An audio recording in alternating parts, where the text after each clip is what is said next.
कांग्रेस और आम आदमी पार्टी के अलावा एक और पार्टी है गुजरात के गदर में, जिसका सीट जीतना तो नामुमकिन है, लेकिन खेल बिगाड़ने की ताकत जरूर है। ये पार्टी है ओवैसी की, पार्टी है AIMIM। यूपी के चुनाव में मुस्लिम बाहुल्य 10 सीट ऐसी थी जहां ओवैसी की पार्टी के कैंडिडेट को मिले वोटों को बीजेपी की जीत का जिम्मेदार विरोधियों ने बताया था। क्या ऐसा ही कोई खेल गुजरात में भी ओवैसी कर सकते हैं? मैंने पहले भी कहा कि ये आम आदमी पार्टी और MIM ये बीजेपी की बी टीम है, सिर्फ ही वोट काटते हैं। अभी तो पता ही नहीं है किसका वोट काटेंगे, लेकिन हमारे सामने उदाहरण है गोवा का, उत्तराखंड का। जितना परसेंटेज वोट इन्होंने काटा वहां, उतने ही परसेंट से कांग्रेस सरकार बनाने से वंचित रही है। ये हमारे पास प्रमाण है कि ये बी टीम है। अभी हम क्या करने वाले हैं, अगर ये कांग्रेस, बीजेपी और दूसरी पार्टियां तैयार हो जाए तो हमारा इरादा यह है कि अहमदाबाद के रिवर फ्रंट पर हम अपने पार्टी के पैसों से इन लोगों को बिठाकर एक जो भी खर्चा होगा करेंगे, वो तय कर ले हम क्या है। वो तैयार हैं कि मुझे रिवर फ्रंट पर बिठा देते हैं उनको।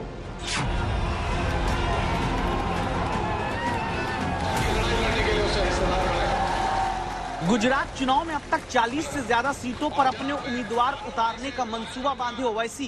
क्या यहाँ भी मुस्लिम वोटों में बंटवारा कराने वाली पार्टी बनेगी? तो यहाँ के डाल कर पुकार कर कह रही है कि तुम्हारे तमाम दावे झूठ पर मुबन्नी है। 2017 में गुजरात के नतीजे देखें तो 10 से 15% मुस्लिम वोटर वाली 26 सीट में पिछली बार 15 बीजेपी जीती और 11 कांग्रेस। 15 से 20% मुस्लिम वोटर बाहुल्य वाली 11 सीट में 7 बीजेपी जीती थी, 4 कांग्रेस। 20 से 25% मुस्लिम मतदाता वाली 7 सीट में एक भी सीट बीजेपी नहीं जीत पाई थी।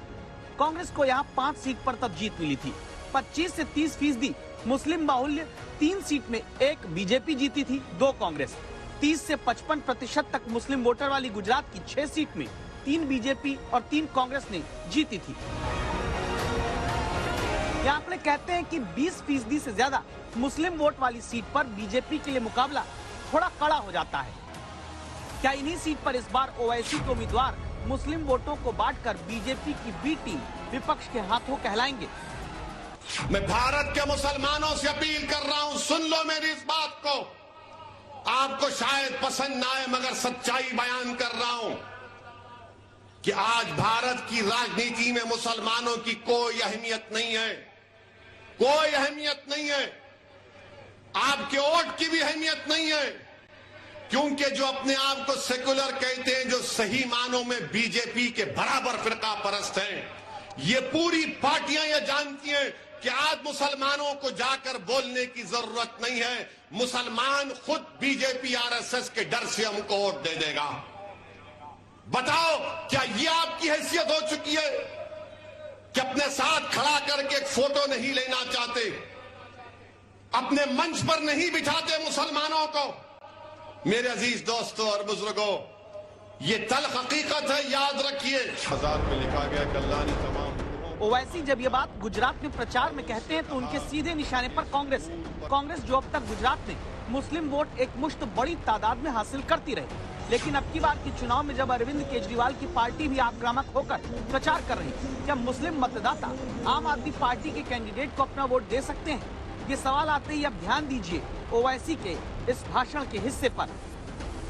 मगर ये छोटा रिचार्ज ये कह रहा है कि मैं छोटा मोदी हूं, अब बड़ा मोदी बनना चाहता हूं।